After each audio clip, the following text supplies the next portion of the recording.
नमस्कार दोस्तों कुछ दिनों से मार्केट में एक इंफॉर्मेशन चल रहा है जिसमें कहा गया है कि रिलायंस इंडस्ट्रीज के द्वारा फ्यूचर रिटेल को खरीदा जाएगा। लेकिन अभी के जो लेटेस्ट इंफॉर्मेशन निकल कर आ रहा है उसमें शायद इस डील के ऊपर कुछ अड़चने आ सकता है। तो क्या है वो सारी इंफॉर्मेशन जानने के लिए आपको इस वीडियो को आखिर तक देखना होगा। तो मैं हूं आपका दोस्त अतुनु, आप देख रहे हैं दास गाइड यूट्यूब चैनल। चलिए जान लेते हैं।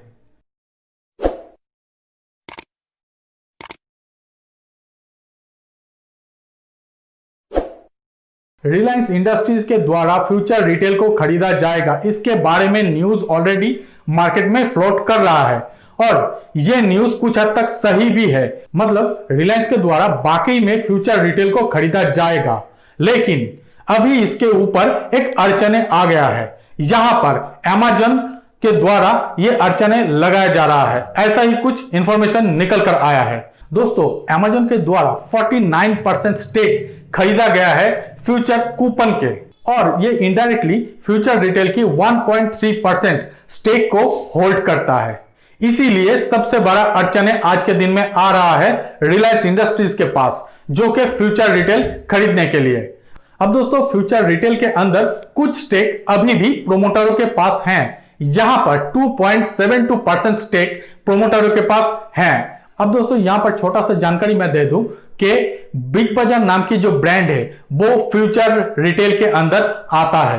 तो आप लोग समझ ही सकते होंगे कि कितना बड़ा ये ब्रांड आज के दिन में है और इंडिया के जितने सारे मिडिल क्लास या फिर लोअर मिडिल क्लास कस्टमर हैं उन सभी को कैटर भी करता है। यहां पर यह बात भी जान लेना जरूरी है कि बिग बाजार की इंडिया में 1400 से ज्यादा रिटेल आउटलेट हैं, जो कि एक मैसिव नंबर होते हैं। और इसी को देखते हुए रिलायंस के द्वारा फ्यूचर रिटेल को खरीदने के लिए इतना ज्यादा कोशिश किया जा रहा है ताकि रिलायंस अपने जो रिटेल कारोबार है उसको और ज्यादा पुशअप दे सके और उसको और भी ज्यादा विस्तार कर सके। लेकिन हम लोग सभी जानते हैं कि यूएस के जो सबसे बड़े ई कॉमर्स कंपनी है जिसको हम लोग अमेजन के नाम से जानते हैं, तो अमेजन इंडिया का भी नजर बिग बाजार या फिर फ्यूचर रिटेल के ऊपर है। और आज के दिन में रिलायंस इंडस्ट्रीज और अमेजन दोनों के बीच में यह एक टसल वाली सिचुएशन हो गया है। यहां पर मैं टसल कह रहा हूं लेकिन यह एक बिजनेस टर्म में बात है।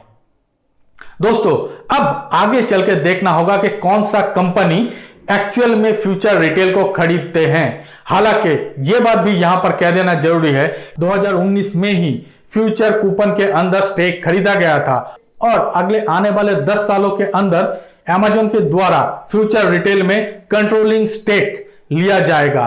और इसी के चलते हुए अमेजन के द्वारा एक्सपेक्टेशन यह भी किया जा रहा है कि सबसे पहले ऑफर अमेजन को ही मिलना चाहिए।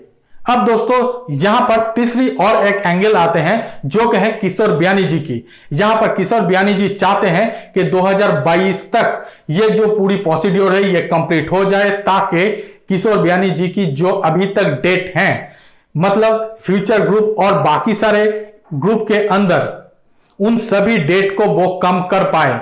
यहां पर किशोर बियानी जी की 12,778 करोड़ रुपीस डेट है जिसको वो चाहते हैं कि 2022 आते आते ये पूरी डेट कम कर दिया जाए या फिर एकदम ही खत्म कर दिया जाए। अब दोस्तों देखना होगा कि क्या 2022 के अंदर ये पूरी की पूरी डील हो जाते हैं या फिर नहीं।